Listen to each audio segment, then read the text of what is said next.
kā mēs viņu saucam, kurš viņam ir uguns rituāli, un kurš saka, katru stundu un katru mirkli jums jānostājas gaismas pusē. Un tad nāk Raiņa zelta zirgs, kad nodins tēvs un viņš saka Antiņam, tev 3 nakts jums dēli ir jāglabā, jāsēž pie mana kapa. Ko tad Raiņs ar to grib teikt un ko grib teikt, ar to mūsu tautas pasaka? Un to mēs tad, kad es teikšu par tiem 4 laikmetiem, ko attēlo šis kalendārs, tad mēs par Antiņu arī izrunāsim. Tātad sākās kosmiskās nakts laiks. Mums tika nolaupītas informācijas. Par saules dieviem tika iecelt vīrišķie personāži. Un sievišķie tika nomesti zemē. Un visas nakts reliģijas, ko mēs redzam šodien, ko mēs varam uzskatīt, kas ir radušās šai kosmiskās nakts laikā, tām visām 3 vienības ir vīrišķās. Bet mūsējā ir 2 sievišķās un vīrišķais. Tātad tas ir tas pasaules uzskats, kas ievad zelta laikmetu. Un tas ir mūsu dainās. Tātad es ar to gribu teikt, ka tas, kas ir mūsu dainās rodams, tas ir augstākais, kas šobrīd esības telpā uz šajā saules sistēmā ir atrodams. Bet mums ir jāsaka tā, mums ir tā iedzinuši to domu galvā, ka mēs esam pelēki maziņi un nekādi, un ka mēs esam maz tauta, kad mēs gandrīz vairs neticam šim savam lielumam. Tagad es ātri pateikšu, ka kalendārā var nolasīt 4 līmeņus. Pirmais līmenis, ko es atradu, un atradu pateicoties tam, ka es 2 gadus gāju un studēju slāvu āriešu veidus, kur viņi stāsta, ka viņiem Ramha un Laidis ir pasauli, un viņi stāsta to katreiz, kā aizējām, mēs mās gājām uz tām lekcijām, un viņi katreiz stāsta to, ka viņi tā pasaules laišana. Un es domāju, mums kaut kur jābūt ieslēgtai tai pasaules laišanai, un es atradu. Mēs katru gadu svinot šos 8 svinamos laikus, mēs faktiski vienmēr atkārtojam šo pasaules laišanas ritu. Mums Dievs nerada pasauli. Pirmais nebija vārds, pirmā bija doma, un viņš laida pasauli. Un mēs esam tauta, jeb baltā rase, jo nevar par rasēm saukt melnos. Tabula rasa, tas ir balts. Baltā rasa tie bija dievu cilvēki, kuriem bija jāsaglabā harmoniju uz šīs zemes. Bet mēs esam tā sagriezti virpulī kā atverā, ka mēs vairs paši to nesaprotam. Un pēdējais etaps tagad, ka nāk virsū, mēs redzam no Āfrikas, no visurienes nāk virsū šie tumšie ļaudis. Un Rainis teica Jāzepā un viņa brāļos, kad runāja Jāzeps ar patriārhu. Kāpēc mūsu Dievs ir tik nikns? Mūsu Dievs grib ar savu ēnu pārklāt visas tautas. Tāpēc ir pēdējais laiks mums saprāt, lai mūs nepārklāta šo ēnu, lai mēs nedzīvotu pēc mēnesi, bet pēc saules rīt, jo tumsas ļaut dzīvo pēc mēnesis rīt. Mums ir jāizprot šis, pa ko es šodien runāšu. Es iedošu jums arī materiāls, ko neizpratīsim. Mēs nākošu mēnesi satiksimies un pārunāsim vēlreiz. Tātad 4 līmeņi ir nolasām. Pasaules laišana, Ziemassvētkos, pirms Ziemassvētkiem. Mums ir sava vecīts. Nav sava vecīts. Un šeit valda Steins grēko, ka viņš stāsta, ka mums ir kaut kāds vecīts. Mums nav vecīts. Mums atbrauc 4 brāļi, izlasīsiet Marģera Grīnu un Māras Grīnas grāmatā, mums atbrauc 4 brāļi Ziemassvētki. Mums viņi laipni jāuzņem. Viņi atbrauc ar zirgiem, viņiem ir sniega pītēm tie zirgi. Viņi brauc pa ledu, ka brikšu un brakšu. Viņus bērni skrien no kalniņa lejā sagaidīt. 4 brāļi Ziemassvētki ierodas pirmie. Mums ir, kas viņus uzņem, kur nogult, tur tev būs laime. Viss mums ir sakarā ar dabiskiem procesiem. Auglība, ražība un tā tālāk, un tā tālāk, un tā tālāk. Mēs esam noguldījuši. Es nepadēšos. Ziemassvētkus mēs svinām parasti 3 dienas. Mums ir tā 3 dieniņas Ziemassvētki, 3 dieniņas lieldieniņas. Pa tiem 3 dienām mēs dejojam, mēs valkam bluķi, mēs to bluķi sadedzinām ugunī. Tas ir viss iepriekšējā gadā slikto, ko sakrājam. Mēs dejojam, mēs zīlējam, mēs zintējam. 24. es piesaišu šeit Gregora kalendāru. ir vecgadu vakars, un ar 25. datumu mēs sākam skaitīt jauno gadu. Bet atšķirībā no tā, kas ir noticis pasaulē, un es jums palaidīšu uz riņķi, es izkopēju. Atšķirībā, tas ir no slāvāriešu veidām, es izkopēju. Viņiem te ir, tos pašķirsiet garām, te ir gadskaiti visādi. Atšķirībā. Mums Dievs nekad nav bijis saule. Un saule nekad nav bijis Dievs. Saule ir dievišķais iestādījums. Pērkons nekad nav bijis Dievs. Pērkons ir Dieva rīks. Lietuvieši saka divirīgs. Un tagad paskatīsimies, kas ir. Gor, te ir rakstīts Ēģipte, 25. decembrī, kā viņš dzimst, 3000 gada pirms mūsu ēras jau. Tātad Gors tika iecelts par saules dievu. Mēs zinām, ka Eknatons Atonu iecēla par saules dienu, viņš nojauca Ēģiptē visu to daudzdievību, bet daudzdievība nav tāpēc, ka ir daudzdieviba. Bet tāpēc, ka, kā lai saka, novērš no tā viena, piemēram, mums arī Laima un Māra, faktiski tā ir viendievība. Bet mums parāda šos personificējumus, lai mums vieglāk orientēties pasaulē. Un pieņemsim tad, kad es gribu uzrunāt Māriņu, ceturtdien es eju pirtī, sievām labāk dzem, tad, kad laiž pasaulē bērnu, pirtiņā viņas uzrunā Laimu un Māru. Ir vieglāk uzrunāt nekā uzrunāt vīrieti. Liek ziedu Mārai un Laimai, lūdz labu likteni savam bērnam. Ir vieglāk dzīvot. Tas ir personificēts, tas pats Dievs, tā ir patiesībā tie Amerikas indiāņi saka grais spirit, lielais gars. Mēs arī varētu tā teikt.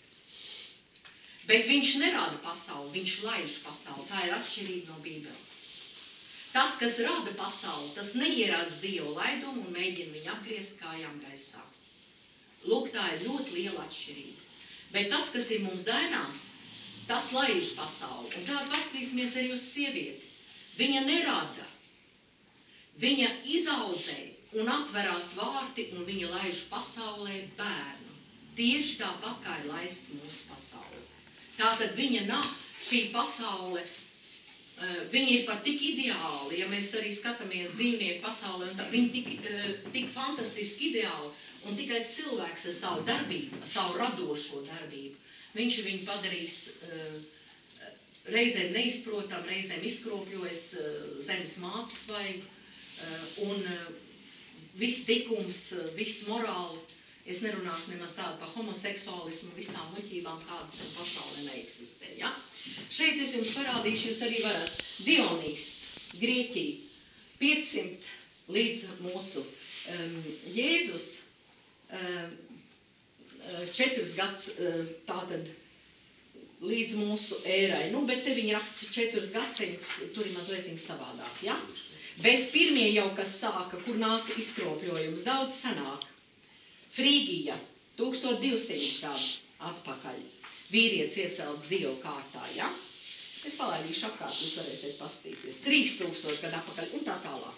Tātad, ar kuru brīdi sākās šis izkropļojums? Kāpēc es gribu pateikt, ka tas, kas ir mūsu pasaules uzskatā, kad laime ir vedama ar sauli, un nevis vīrišķā persona. Jo tad no tā brīža, ka vīrišķā persona kļūst par Dievu, tas bija arī maijiem, tas bija arī inkiem, sākās upurēšana, sākās karš, vardarbība un tā tālāk un tā tālāk. Tātad Ziemassvētki, 3 dienas dejojam, izdejojam kurpes, nodedzinām ugunī, uguns tas ir zemais elementāls, salamandra, mēs viņu pārmērīgi neizceļām, kaut gan latvietim nekas nebija ar tādu pilnīgi ļaunumu pieskaņu. Katrai lietai bija savu vietu, bet uguni mēs viņiem kā Indijā, viņi tur met tur ziedo un med un to. Vistrakākais, ka met graudus ugunī. Graudi, tā jau ir upurēšana, pamer uz dzīvību. Graudus nevar mest ugunī. Mēs, ja gribam, mēs kādreiz zemes mātē tur alu nolej zemē vai medu varbūt, kas nav, kur nav dzīvības pazīmes vairāk, bet graudus nekādā gadījumā. 4. diena, klusā diena, ar 25. sākam skaitīt. Tātad, kur mēs redzam, ka tā ir pasaules laišana? 4 brāļi Ziemassvētki. Viņiem nav vārdu. Kāpēc nav? Cilvēks nav ienācis pasaulē. Tagad mēs ejam uz priekšu. Kas tad ir meteņi? Meteņos mēs svinam bērnu dienu. Laima no bērniņiem mums met lejā dāvans. Šeit parādās laima. Pasaules laišanas ritā.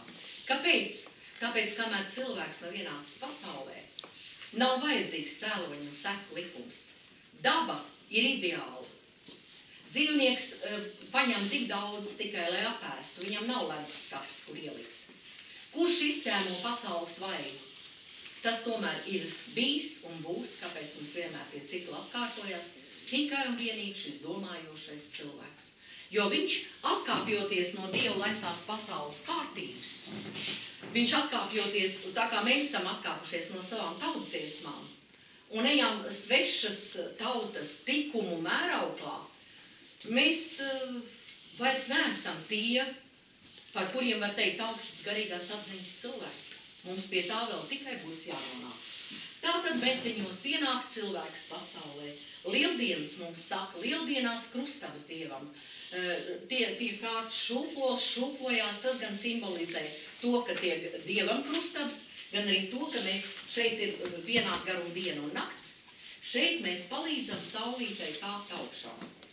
Tātad runājot par šīm līnijām. Šī ir Dieva līnija, šī ir Māras līnija. Dieva līnija, tas ir, mēs sakam, zelta un māriņas, tas ir materiālais, tas ir sudrabiņš, ja? Tātad cilvēks ir nonācis līdz lieldienas, tur, kur tagad ir lieldienas. Viņš saprot, ka pasaulē nav tikai viņš, ka ir kaut kas vairāk nekā viņš. Tāpēc saka, šeit Dievam krustabs tik rīkots. Cilvēks ir tik tālu izaudzis savā garīgumā, ka viņš saprot, kad šo pasauli, kad ir kaut kas garīgs, šis grais spirits, šis lielais gars, kas valda pār visu, kad tā pasauli ir tik ideāla, nu mēs kaut kā uz taurību paskatāmies. Viņš iekūņojās, izšķīst kā ūdens pilnīgi, un pēc tam viņš pēkšņi iznāk ārā mums ar spārniņiem, ja? Nu, pamēģiniek cilvēks, lai ko ir radījis, viņš to nespēja atkārtot. Viņš to nespēja atkārtot. Tātad dievišķi laistā pasauli, viņa ir ideāla. Bet no ideāla viņa novirza cilvēks savā darbībā. Tāpēc tie rituāli katru gadu ir vajadzīgi, lai mēs harmonizētu pasauli. Es aiziešu līdz ūsiņiem. Ūsiņi, tas ir saimnieciskais gads. Latviešiem ir 3 jaunais sākums. Ziemassvētkos, kad sākās jaunais gads ar 25. decembri. Un vēlreiz uzsver, ka saule, Dievs un saule, tās ir paralēlas lietas, saule ir Dieva iestādījums. Tautas dziesma teica, kam tie zirgi, kam tie rati, piesaulīts namdurvīm. Dieva zirgi, Dieva rata, gaida sauli iesēstām. Tātad Dievs ir debesu gaisma vispār. Te neiet runa par saules gaismu. Viņš gaida, ka saulīt iesēdīsies ratos, viņš viņai palīdz arī kalnā kāpt. Tātad, un šeit ir tās krustabas, šeit ir saimnieciskais gads, mēs svinam. Ūsiņš, saules zirgu braucējs. 3 jaunais sākumi. Sāk skaitīt gada ritu. Šeit mēs metam metus, braucam ar kabanām, pie brāļiem māsām, tālu ciemos, lai gari lineāli, visi sakarā ar auglību. Un sienam ekonomiskās saites savstarpējās. Mēs apciemojam brāļus māsas. Atradīsiet tādas tautas bezgalā daudz, ja jūs atvērsiet meteņu. Kas ir meteņi? Un ūsiņi, tas ir 3. Un te parādās tā spirāla, kad spirāla nevis aplis, nevis noslēdzās. Un viss, tā kā tagad mums ir gads noslēdzās, un mēs sākam no galva. Nē, ūsiņi iet pāri, loks pāri lokam. Loks pāri lokam, veidojās spirāli, un evolūcijas gadījumā mēs kāpjam kalnā. Degradācijas gadījumā mēs atkrītam atpakaļ. Lielāko daļu tas parasti notiek kosmiskās nakts laikā. Tālāk es nerunāšu par to. Šeit valstis veidojās, ūsiņš ir saimnieks savā mājā, Un man te